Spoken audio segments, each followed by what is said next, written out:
Good evening, fellow Singaporeans. An election is about the future, not the past. But the PAP talks day in, day out about the past 50 years as one past.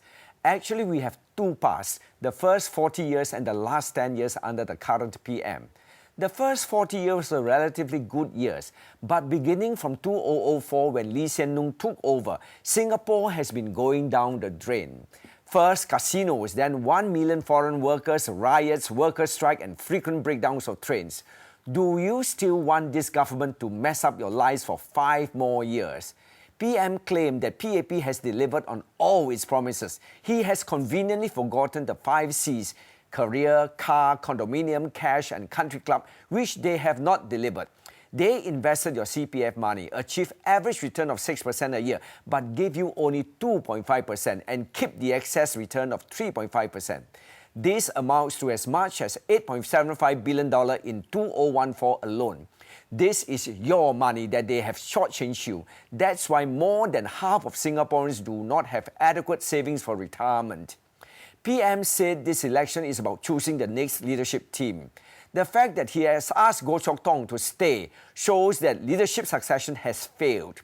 Will the new candidates be any better? Are they just yes men from the civil service and the military? Have earlier badges shown that they could run key agencies in public transport and shipping? Or will they bring Singapore further down the road of decline? PAP leaders talk unashamedly about honouring the late Mr. Lee Kuan Yew. They are just opportunistic. They make use of his name for their own political ends. In fact, they have betrayed his ideals on foreign workers, trust and meritocracy. Today, Singapore has 5 times more foreign workers than what he implied Singapore could tolerate. Secondly, trust in PAP is so low that in an international survey, only 26% of Singaporeans trust their government leaders to tell the truth.